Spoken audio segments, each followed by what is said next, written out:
السلام علیکم ورحمۃ اللہ وبرکاتہ۔ محترم ناظرین، پروگرام علم و حکمت میں میں محمد عبد المنتقم آپ کو دل کی گہرائیوں سے خوش آمدید کہتا ہوں۔ ہماری بات بہت اہم موضوع کو سامنے رکھتے ہوئے جاری تھی بریک سے پہلے کہ اللہ تعالیٰ نے ہمیں اس دنیا میں بھیجا ہے تاکہ ہم آخرت کی تیاری کر سکیں، اور یہ عارضی زندگی ہے، عارضی لذتیں ہیں، عارضی نعمتیں ہیں، چند روزہ ہیں، فانی ہیں، اور آخرت میں جو اصلی مکان، وطن اصلی اللہ تعالیٰ نے ہمارے لیے مقرر فرمایا ہے، اور جو اللہ تعالیٰ نے ہمارے لیے گویا گروی رکھا ہوا ہے، اس کو حاصل کرنے کے لیے یہاں ذمہ داریاں پوری کریں گے اور یہاں ڈیوٹی پوری طرح انجام دیں گے، اور عبادتوں کے جتنے فرائض ہیں، واجبات ہیں، سنتیں ہیں، مستحبات ہیں، ان کو اچھی طرح بجا لائیں گے اور ذمہ داریوں سے سبکدوش ہوں گے، تو پھر وہ گروی مکان بھی واپس مل جائے گا، اور زیادہ ناز و نعمت بھی اس کے علاوہ ہمارے حصے میں آنے والی ہے۔ لیکن یہ ذمہ داری بنیادی طور پر تو ہمیں دی گئی تھی، اور یہ کام ہمارے ذمے لگایا گیا تھا، اور یہ ڈیوٹی ہمارے سپرد کی گئی تھی، لیکن انسان دنیا میں آ کر سب کچھ فراموش کر بیٹھتا ہے، بھلا دیتا ہے، اور پھر غفلت کے خواب میں کھو جاتا ہے، اور پھر اس انسان کی طرح اس کا معاملہ ہو جاتا ہے کہ ویزے کی مدت ختم ہونے پر واپس اس کو جب لازماً جانا پڑتا ہے تو اپنا جو مکان گروی رکھ کے آیا تھا وہ مکان جس طرح نہیں ملتا، اسے بھی جنت کا اصلی مکان پھر ملتا نہیں۔ چنانچہ موت کے وقت ہر انسان کے لیے جنت میں اس کا گھر بنایا جاتا ہے اور بسایا جاتا ہے، اور موت کے وقت غافل جو انسان جنہوں نے ذمہ داریاں پوری نہیں کیں اور اس مکان پر قبضہ حاصل کرنے کے لیے اور اس مکان پر کا قبضہ ان کو دینے کے لیے اللہ تعالیٰ نے جو اصول مقرر فرمایا کہ تم دنیا میں اپنی ڈیوٹی پوری کرو اور ذمہ داریاں ادا کرو اور فرائض بجا لاؤ اور واجبات ادا کرو، یہ کام تم نے نہیں کیا تو پھر یہ دکھا دیا جاتا ہے جنت کا وہ مکان، جنت کا وہ عالیشان محل، اور دکھا کر یہ کہا جاتا ہے کہ یہ وہ تھا مکان جو تمہارے لیے الاٹ کیا گیا تھا، یہ پراپرٹیز تمہارے لیے الاٹ کی گئی تھی، یہ مکان تمہارے لیے الاٹ کیا گیا تھا، تم نے چونکہ ذمہ داریاں پوری نہیں کی لہٰذا اب تمہیں اس سے محروم کیا جاتا ہے، اور تم جہنم کے مستحق بن کر تم دنیا سے رخصت ہو رہے ہو۔ العیاذ باللہ العلی العظیم۔ یہ صورتحال ہے۔ اللہ تعالیٰ نے قرآن کریم میں فرمایا کہ بل تؤثرون الحیات الدنیا والآخرۃ خیر وابقیٰ، کہ لوگ دنیا کی زندگی کو پرائیورٹی دیتے ہیں، دنیا میں آ کر گم ہو جاتے ہیں، دنیا کے عیش اور نعمتوں کے اسباب کو دیکھ کر وہ آخرت کو فراموش کر بیٹھتے ہیں اور یہاں کی رنگینیوں میں کھو جاتے ہیں اور آخرت کو بھلا بیٹھتے ہیں۔ تو اللہ تعالیٰ نے فرمایا کہ یہ جو دنیا کی زندگی کو تم نے ترجیح دے دی، دنیا کی زندگی کو تم نے پرائیورٹی دے دی اور آخرت کو تم نے بھلا دیا، اگر دو حوالوں سے غور کرتے، دو اعتبارات سے اگر تقابلی جائزہ لیتے تو تم ایسا کام نہ کرتے۔ دو لحاظ سے،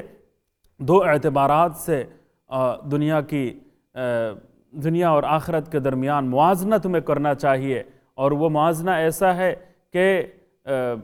دنیا کی جتنی نعمتیں ہیں وہ ادنا درجے کی نعمتیں ہیں، اور ان میں نقص پایا جاتا ہے، ان میں کمی پائی جاتی ہے، اس میں تکلیف کا پہلو ضرور موجود ہوتا ہے، اور آخرت کی جتنی نعمتیں ہیں وہ انتہائی اعلیٰ درجے کی نعمتیں ہیں، لہٰذا تمہیں یہ اعلیٰ درجے کی نعمتوں کو ترجیح دینی چاہیے تھی۔ اور دوسرا فرق کیا ہے کہ دنیا کی نعمتیں سب فانی ہیں، عارضی ہے، چند روزہ ہے، ناپائیدار ہیں، اور آخرت کی نعمتیں پائیدار ہیں، مستقل ہیں، ابدی ہیں، سرمدی ہیں، اور لامتناہی زندگی کے لیے ہے، ایسی زندگی کے لیے جس کی کوئی حد و انتہا نہیں، ایسی زندگی کے لیے ہے۔ والآخرۃ خیر وابقیٰ، یہ دو اعتبارات سے ان دونوں کے درمیان فرق ہے، اور دنیا میں اللہ تعالیٰ نے اسی بات کو سمجھانے کے لیے کہ دنیا کے عیش و تنعم کے اسباب میں کھو کر، دنیا کے عیش و تنعم اور راحتوں کے اور عارضی لذتوں میں اپنے آپ کو گم کر کے آخرت کو فراموش جو کر بیٹھتے ہو اور تو ایسے لوگ انتہائی احمق ہوتے ہیں، یہ حماقتیں ہیں، یہ بے وقوفی ہے، اور یہ احمقانہ حرکتیں ہیں، اور یہ عاقبت نااندیشی ہے، اور یہ کم عقلی ہے، اور بے عقلی ہے، اور ناسمجھی ہے، ان کی کوئی حیثیت اور کوئی حقیقت نہیں ہے۔ تو یہ اللہ تعالیٰ نے آخرت کی اس حقیقت کو سمجھانے کے لیے، آخرت کی اس حقیقت کے بارے میں یاد دہانی کرانے کے لیے، ریمائنڈر کے لیے اللہ تعالیٰ نے حضرت آدم علیہ السلام سے لے کر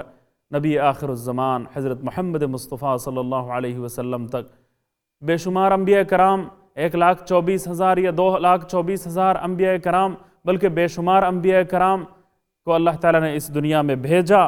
اور تو ان تمام انبیاء کرام علیہم السلام کی دعوت کا اور تبلیغ کا جو بنیادی نقطہ تھا وہ یہی نقطہ تھا کہ آخرت کو ترجیح حاصل ہے، آخرت کو پرائیورٹی حاصل ہے، اور آخرت اہم ہے اور دنیا غیر اہم ہے، آخرت پائیدار ہے اور دنیا ناپائیدار ہے، چند روزہ ہے، اور آخرت کی نعمتیں اعلیٰ درجے کی ہیں اور دنیا کی نعمتیں انتہائی ادنیٰ درجے کی ہیں، لہٰذا آخرت کو پرائیورٹی دینی چاہیے۔ یہ تمام انبیاء کرام علیہم السلام کی دعوت اور تبلیغ کا خلاصہ اور مرکزی مضمون ہے اور مرکزی موضوع ہے، اور حضرت آدم علیہ السلام سے لے کر تمام انبیاء کرام علیہم السلام کے اوپر جتنی آسمانی کتابیں نازل ہوئی تھیں ان میں یہی نصیحت بنیادی اہمیت کی حامل تھیں، اور حضرت ابراہیم علیہ السلام کے پاس جتنے صحیفے نازل ہوئے تھے اور چھوٹے چھوٹے جو صحیفے نازل ہوئے تھے ان میں بھی بنیادی طور پر یہی نصیحت مرکزی اہمیت رکھتی تھی، اور حضرت موسیٰ علیہ السلام کے اوپر جو کتاب نازل کی گئی تھی اس میں بھی بنیادی طور پر یہی نصیحت تھی، ان ھذا لفی الصحف الاولی صحف ابراہیم و موسیٰ، کہ دنیا کے رنگینیوں میں اور دنیا کے تماشوں میں تماشبین بن کر اور گیلری میں بیٹھ کر غفلت میں کھو جانے والوں میں اپنے آپ کو شامل مت کرو، بلکہ آخرت کی اعلیٰ درجے کی اور پائیدار نعمتوں میں کو حاصل کرنے کے لیے اپنی ذمہ داریاں پوری کرو، اور عبادت کے جس عظیم مقصد کے تحت تمہیں پیدا کیا گیا اور تمہیں دنیا میں بھیجا گیا، یہ کام تمہارے ذمہ لازمی ہے۔ نبی کریم صلی اللہ علیہ وسلم کی امت کی حیثیت سے نبی آخر الزمان تاجدار مدینہ حضرت محمد مصطفیٰ احمد مجتبیٰ صلی اللہ علیہ وسلم کے امت ہونے کی حیثیت سے ہمیں اللہ تعالیٰ نے افضلیت عطا فرمائی ہے، فوقیت عطا فرمائی ہے، اشرفیت عطا فرمائی ہے، ہم افضل ہیں، اشرف ہیں، اعلیٰ ہے، افضل ہیں۔ یہ جو افضلیت ہے، یہ جو فوقیت ہے، یہ جو سیادت ہے اور قیادت ہے، اور یہ جو اجر ثواب کے لحاظ سے اور درجات کے اعتبار سے اعلیٰ ہونے کا جو تصور ہے، اس کی وجہ کیا ہے؟ یہ شرف کیوں بخشا گیا؟ یہ فضیلت کیوں عطا کی گئی؟ اس کی ایک وجہ اللہ تعالیٰ نے قرآن کریم میں ارشاد یہ فرمایا کہ کنتم خیر امت اخرجت للناس تأمرون بالمعروف وتنہون عن المنکر۔ اے نبی کریم صلی اللہ علیہ وسلم کی امت اور امت کے لوگوں، تم افضل ترین امت ہو، بہترین امت ہو، اور اس کی ایک وجہ کیا ہے کہ پوری انسانیت کی بھلائی کے لیے تمہیں بھیجا گیا ہے، تم برپا کیے گئے ہو، تم بھیجے گئے ہو، اور تمہیں دنیا میں بھیجا گیا ہے۔ تو مختلف وجوہات ہیں افضلیت کی، لیکن ان میں سے بڑی وجہ یہ ہے کہ یہ جو بات اور یہ جو مضمون جس کی دعوت تمام انبیاء کرام علیہم السلام نے دی اور جناب نبی کریم صلی اللہ علیہ وسلم نے بھی دی، وہ دعوت تمہارے ذمے لگائی گئی ہے۔ انبیاء کرام علیہم السلام کا یہ کام تمہارے اوپر بھی ڈالا گیا، تمہیں بھی اس کام کے لیے مامور کیا گیا، یہ کام تمہارے ذمے لگایا گیا۔ حضرت نبی کریم سرور دو عالم صلی اللہ علیہ وسلم کے بعد چونکہ اور کوئی نبی آنے والا نہیں ہے، یعنی نبوت کے ساتھ، رسالت کے ساتھ، نبی کی حیثیت سے، رسول کی حیثیت سے اور کوئی نبوت نہیں اور کوئی رسالت نہیں،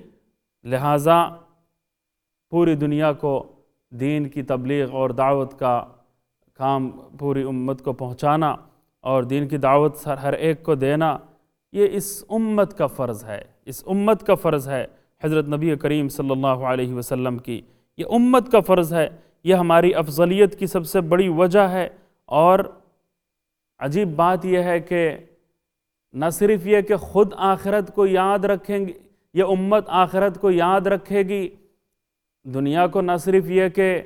ترجیح نہیں دے گی، دنیا کی بھول بھلیوں میں اور دنیا کی رنگینیوں میں نہ صرف یہ کہ یہ امت کھو نہیں جائے گی، اپنے آپ کو فنا نہیں کر دے گی، بلکہ آخرت کو ترجیح دے گی، آخرت کو یاد رکھے گی، آخرت کی فوقیت اور آخرت کی اہمیت جو سب سے زیادہ ہے یہ بات بھی یاد رکھے گی، اور ساتھ ساتھ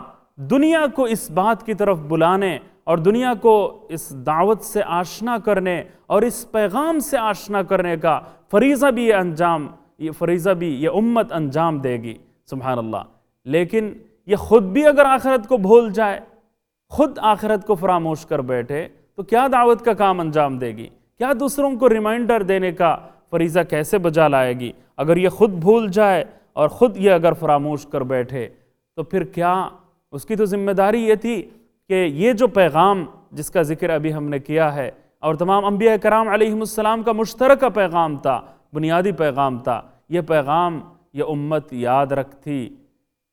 اور اپنے لیے بھی یاد رکھتی اور خود اپنے اعمال کے ذریعے بھی اسی کو فوقیت دیتی، بلکہ اس کی دعوت بھی اس کے ذمے لگائی گئی ہے، دعوت کا فریضہ بھی اس کو سونپا گیا ہے۔ تو اگر خود بھلا بیٹھے، خود دنیا میں گم ہو جائے تو کیسے یہ ذمہ داری پوری کرے گی؟ کیسے یہ ذمہ داری پوری کرے گی؟ تو غفلت جب عام ہو جاتی ہے تو پھر انسان جانوروں سے بدتر ہو جاتا ہے، پھر انسان اپنی اوقات میں نہیں رہتا، اپنی ذمہ داریاں جب پوری نہیں کرتا اور آخرت کو فراموش کر بیٹھتا ہے اور اللہ کو بھلا دیتا ہے اور عاقبت کو فراموش کر بیٹھتا ہے اور آخرت کی اہمیت کم ہو جاتی ہے اور دنیا میں فنا ہو جاتا ہے، تو پھر اس کے بارے میں اللہ تعالیٰ نے ایسے انسانوں کے بارے میں فرمایا کہ وَلَقَدْ ذَرَأْنَا لِجَهَنَّمَ كَثِيرًا مِّنَ الْجِنِّ وَالْإِنسِ لَهُمْ قُلُوبٌ لَّا يَفْقَهُونَ بِهَا وَلَهُمْ أَعْيُنٌ لَّا يُبْصِرُونَ بِهَا وَلَهُمْ آذَانٌ لَّا يَسْمَعُونَ بِهَا أُولَٰئِكَ كَالْأَنْعَامِ بَلْ هُمْ أَضَلُّ أُولَٰئِكَ هُمُ الْغَافِلُونَ۔ اللہ تعالیٰ نے فرمایا کہ اکثر جو انسان ہیں، بہت سارے انسان، کثیر تعداد میں ایسے انسان ہیں اور جنات ہیں، انسانوں میں اور جنات میں، جنات میں اور انسانوں میں ایسے ہیں کہ ہم نے ان کے لیے جہنم تیار کر رکھی ہے۔ یہ کون لوگ ہیں؟ یہ کون لوگ ہیں کہ جن کو ہم نے دل دیا تھا، جن کو ہم نے قلوب سے مالا مال کیا تھا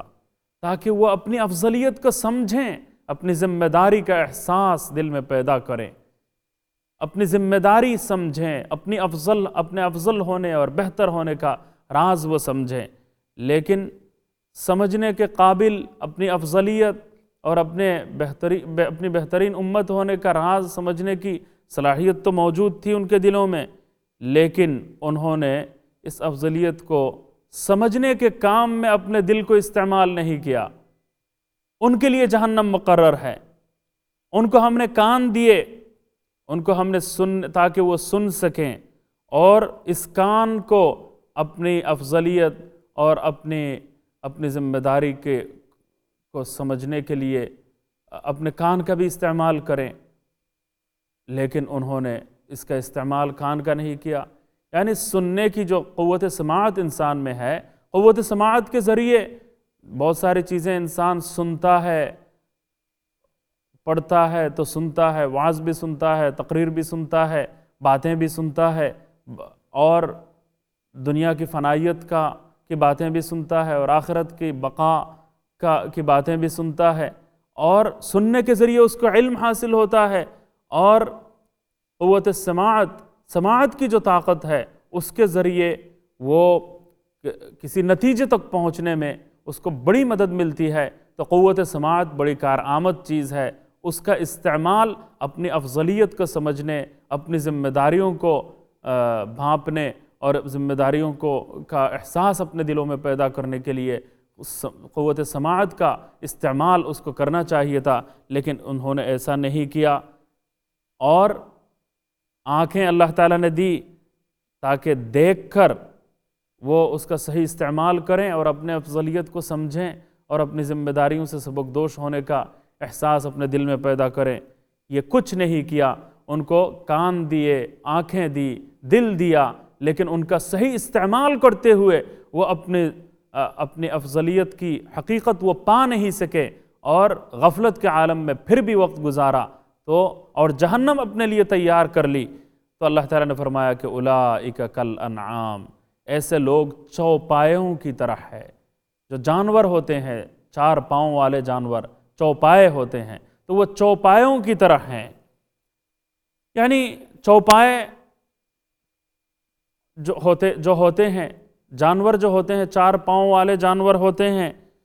تو وہ یہ سمجھتے ہیں کہ اگر اپنی مرضی کے مطابق جتنا مل گیا ہم کھائیں گے، خوب مزے اڑائیں گے، خوب کھائیں گے، اور آرام سے اگر نیند کر سکیں، آرام سے اگر خود کھا پی سکیں، اور پھر اپنی مرضی کے مطابق اگر اپنی جو جوانی کی قوت ہے اس کا اگر ہم استعمال کریں اور جنسی تسکین کے سامان اگر ہم پیدا کریں تو پھر بس مزے ہی مزے ہیں اور یہی ہمارا کام ہے، اس کے علاوہ اور کوئی ذمہ داری نہیں ہے، اس کے علاوہ کوئی اپنا منصب نہیں ہے، کوئی عہدہ نہیں ہے، کوئی ذمہ داری نہیں ہے کہ جس سے سبکدوش ہونا اس انسان کے لیے ضروری ہے۔ تو صرف کھانا پینا، لذتیں اڑانا، دنیا سے لطف اندوز ہونا اور جنسی تسکین کا سامان پیدا کرنا، یہ جانوروں کا کام ہوتا ہے۔ اس سے آگے وہ سوچ نہیں سکتے، اس سے آگے وہ اور کسی ذمہ داری کا احساس اپنے اندر پیدا ہی نہیں کر سکتے۔ تو ان میں اور ان میں کیا فرق رہ گیا؟ یہ انسان ہے اور وہ جانور ہیں، لیکن کام دونوں کے ایک جیسے ہیں۔ تو اللہ تعالیٰ نے فرمایا کہ اولئک کالانعام، یہ چوپایوں کی طرح ہیں۔ آگے فرمایا کہ اگلے جز میں فرمایا بل ہم اضل، بلکہ یہ چوپایوں سے بھی، 4 پاؤں والے جانوروں سے بھی زیادہ بدتر ہیں اور بھی خراب ہیں۔ اس کی وجہ یہ ہے کہ ان کے لیے اللہ تعالیٰ نے، ان جانوروں کے لیے اللہ تعالیٰ نے جہنم نہیں بنائی، جہنم مقرر نہیں کی۔ اس کی وجہ یہ ہے کہ اللہ تعالیٰ نے ان کو اچھائیوں کو سمجھنے اور برائیوں کو سمجھنے کی صلاحیت ہی ان کے اندر اللہ تعالیٰ نے پیدا نہیں کی۔ اس لیے اللہ تعالیٰ نے نہ جنت ان کے لیے بنائی ہے اور نہ جہنم ان کے لیے بنائی ہے۔ تو نہ جنت ہے نہ جہنم ہے، جہنم تو نہیں بنائی کیونکہ سمجھنے کی طاقت ان میں موجود نہیں ہے۔ لیکن یہ انسان ہے کہ اس کے اندر سمجھنے کی صلاحیت ہے، اور سمجھتے ہوئے، جانتے ہوئے، بوجھتے ہوئے وہ جانوروں کی طرح زندگی گزارتا ہے۔ تو جانور بے سمجھی میں جانوروں کی طرح اپنی زندگی گزارتے ہیں، ان کو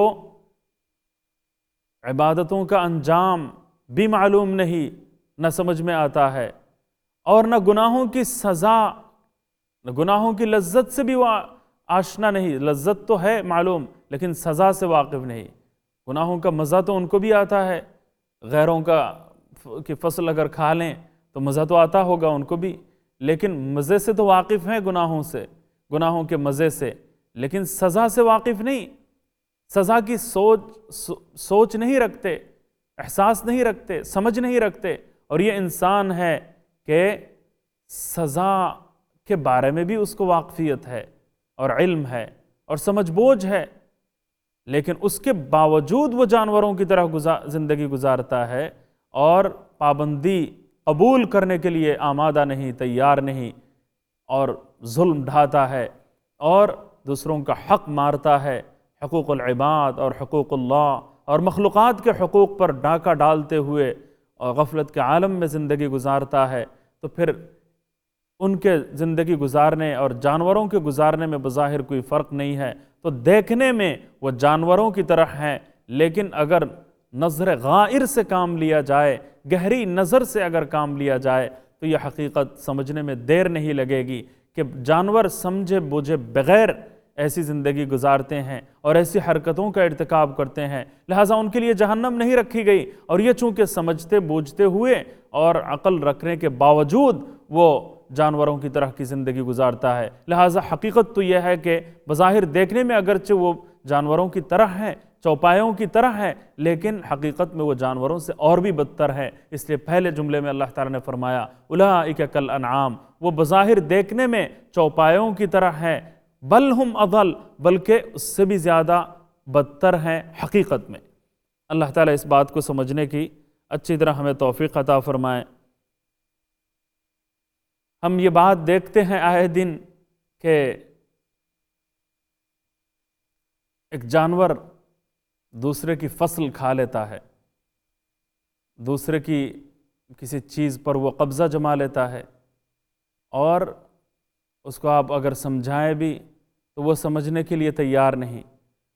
تو بھئی یہ گناہ کا کام ہے کہ دوسرے کی فصل مت کھاؤ، دوسرے کے چاول کے جو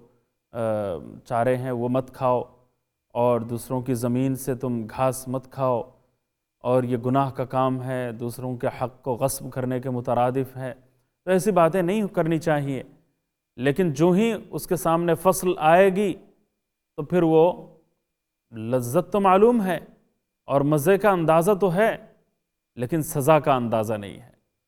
لہٰذا وہ کھا لیتا ہے، لطف اندوز ہو جاتا ہے، مزے اڑا لیتا ہے، لیکن انسان ہے کہ اس کے اندر اللہ تعالیٰ نے سمجھ بوجھ بھی رکھی ہے،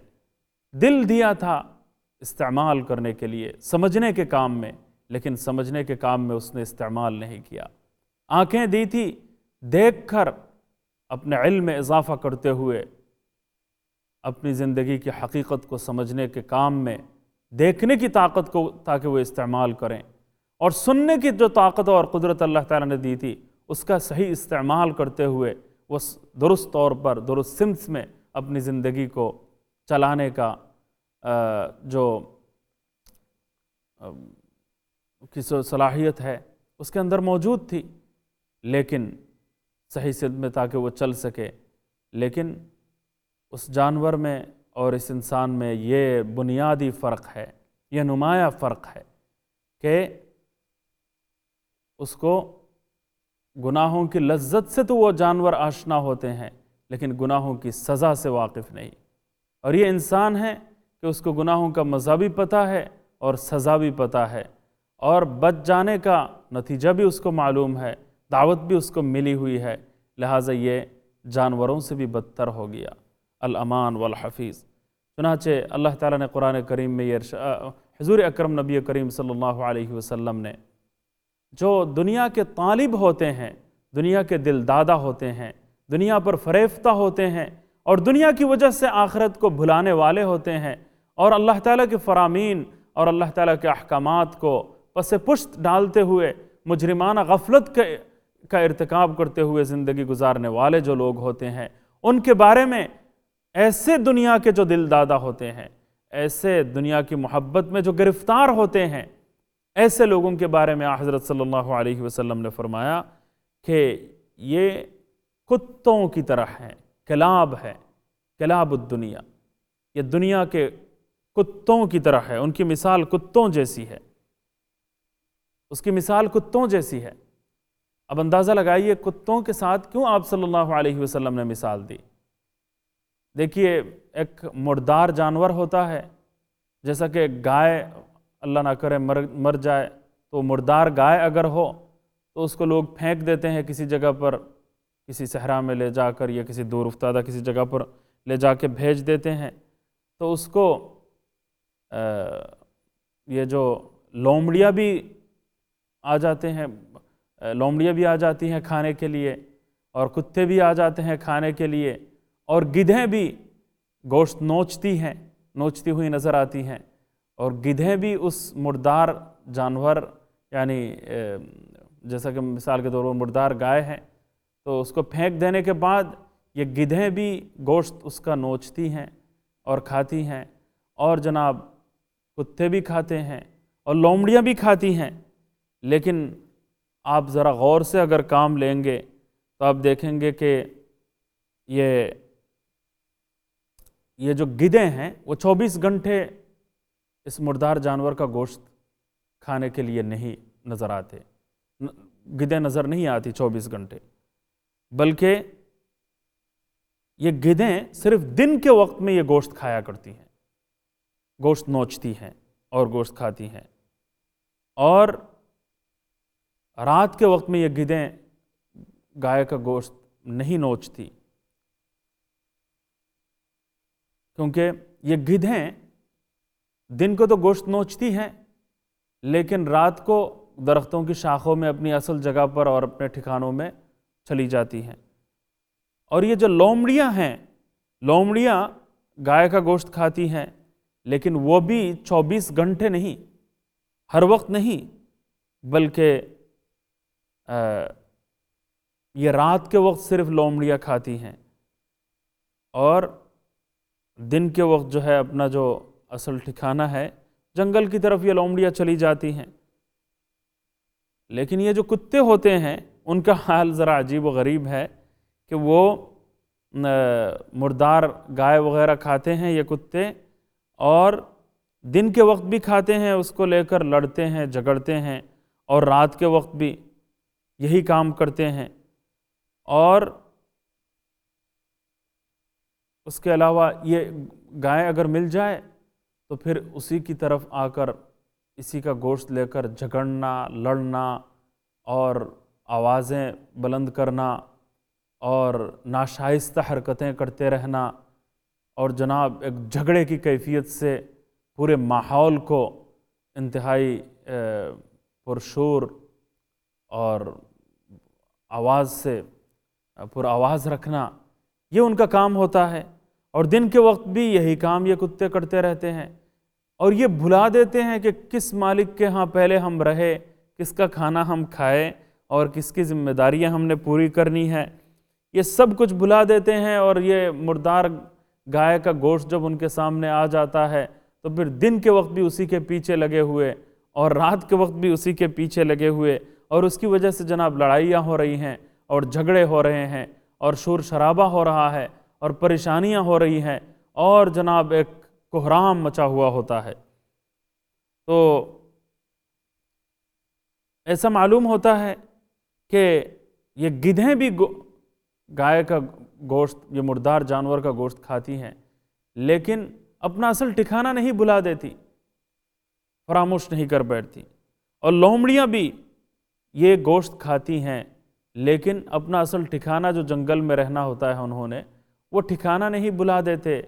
اس کی طرف لوٹ جاتے ہیں۔ لیکن یہ کتے ہیں جو اپنا ٹھکانہ بھول جاتے ہیں، ایڈریس بھلا دیتے ہیں، اور پھر اسی میں مست ہو کر اور اسی میں بالکل گم ہو کر اور اسی کو نوچنے، اسی کو کھانے، چیر پاڑ کرنے، اور پھر اسی کے لیے لڑنے جھگڑنے میں اس قدر مشغول ہو جاتے ہیں کہ مالک کو بھی بھلا دیتے ہیں، اور اپنا اصل ٹھکانہ اور اصلی وطن جو ہے اس کو بھی بھلا دیتے ہیں، بھلا بیٹھتے ہیں، اور یہ حال ان کا ہوتا ہے۔ تو حضور اکرم نبی کریم سرور دو عالم صلی اللہ علیہ وسلم نے دنیا کی مثال اس مردار جانور کے ساتھ دی ہے، یعنی دنیا کی مثال یہ اس بدبو سے اٹھا ہوا جو جانور ہے، بدبو پھیلی ہوئی ہے، تعفن چاروں طرف پھیلا ہوا ہے، اور انتہائی بدبودار، انتہائی خراب اور انتہائی سڑا ہوا، جو کوئی قیمت نہیں رکھتا، اس سے تکلیف ہو رہی ہے، پریشانی ہو رہی ہے، بدبودار سڑا ہوا مردار جانور ہے یہ دنیا، اور اس کے طالب ان کتوں کی طرح ہے جو دن کو بھی اس کے پیچھے لگے ہوئے ہیں، رات کو بھی اس کے پیچھے لگے ہوئے ہیں، اور اسی کی وجہ سے اسی کی طلب میں پڑ کر اپنے مالک کو بھی بھلا بیٹھتے ہیں، اور اپنا ٹھکانہ اور اصل وطن بھی بھلا دیتے ہیں، اور بالکل اسی کی وجہ سے پھر پریشان پھر رہے ہوتے ہیں، اور شور شرابہ بھی کرتے ہیں، اور جھگڑتے بھی ہیں، اور لڑتے بھی ہیں، اور ماحول کو بھی خراب کرتے ہیں۔ تو حضرت صلی اللہ علیہ وسلم نے بجا طور پر اس دنیا کو ایک مردار جانور سے تشبیہ دی، اور اس کے طالبین کو کتوں سے تشبیہ دی کہ گدھیں بھی اپنا ٹھکانہ نہیں بھلا کرتی، ٹھکانہ فراموش نہیں کرتی، اور لومڑیاں بھی اپنا ٹھکانہ نہیں بھول جاتی، لیکن یہ کتے ہوتے ہیں جو اپنا ٹھکانہ بھی بھول جاتے ہیں اور اپنی منزل بھی بھلا دیتے ہیں اور اپنے مالک کو بھی بھلا بیٹھتے ہیں، اور پھر شور شرابے بھی کرتے ہیں، اور دن کو بھی اس کے پیچھے، اس مردار کے پیچھے لگے رہتے ہیں، اور رات کو بھی اس کو نوچنے اور اس کا گوشت کھانے اور اس کے لیے لڑائی کا خطرہ مول لینے کے درپے ہو جاتے ہیں۔ تو یہ صورتحال چونکہ طالبین دنیا کے ساتھ بھی یکساں طور پر پیش آتی ہے، اس لیے حضرت صلی اللہ علیہ وسلم نے بجا طور پر دنیا داروں کی مثال اس طرح پیش فرمائی ہے کہ آخرت کے مقابلے میں ہم دنیا کو ترجیح دیتے ہیں، حالانکہ یہ دنیا کیا حقیقت رکھتی ہے اور اس دنیا کی حیثیت کیا ہے کہ یہ دنیا تو اس مردار جانور کی طرح ہے۔ الامان والحفیظ۔ اللہ اکبر۔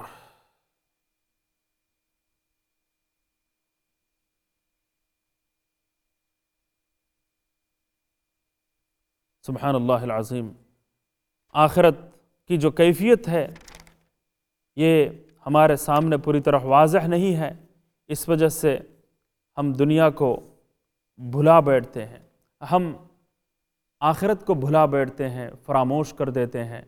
اور دنیا کو ایسی ترجیح حاصل ہوتی ہے، دنیا کو ایسی ترجیح ہم دیتے ہیں اور دنیا کو ایسی پرائیورٹی ہم دیتے ہیں کہ انسان سوچ بھی نہیں سکتا، انسان ان کا اندازہ بھی نہیں لگا سکتا۔ اگر ہم آخرت کو ترجیح دیتے تو پھر ہم نماز نہ چھوڑ سکتے، کم از کم نماز کے بارے میں ہماری غفلت ایسی نہ ہوتی جو آج کل جس صورتحال سے ہم دوچار ہیں، اس پریشان کن صورتحال سے ہم دوچار ہیں۔ ہم نے اللہ تعالیٰ کو ناراض کر دیا ہے، اور اکثر مسلمان، اگر میں غلطی پر ہوں تو مجھے خوشی ہوگی، اکثر مسلمان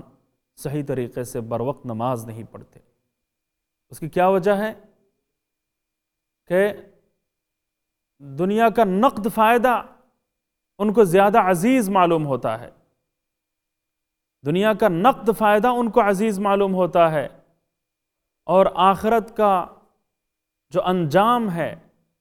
جنت کے اعتبار سے جو بہترین انجام ہے، یا سزا کے اعتبار سے جہنم کا جو عبرتناک، خطرناک، ہولناک انجام ہے، ان دونوں کو ہم نے بھلا دیا۔ چنانچہ ہم دیکھتے ہیں کہ ایک وقت کی نماز اگر ہم چھوڑ دیں بغیر کسی شرعی عذر کے، شریعت میں جو عذر قابل قبول ہے، ایسا عذر اگر نہ ہو اور پھر انسان چھوڑ دے تو پھر اس کو 2,88,00,000 سال تک جہنم کی آگ میں جلنا پڑے گا۔ احادیث طیبہ کی روشنی میں علماء کرام نے اعداد و شمار اس طرح بیان فرمائے۔ تو اب صورتحال یہ ہے کہ نماز کا وقت گزرتا چلا جا رہا ہے اور دوستوں کے ساتھ گپ شپ کا سلسلہ جاری ہے۔ دنیا کا نقد فائدہ یہ ہے کہ کچھ دیر دوستوں کے ساتھ باتیں کرنے کی لذتیں ہم حاصل کر لیں اور مزہ ہمیں مل جائے، اور لذتوں سے ہم آشنا ہو جائیں۔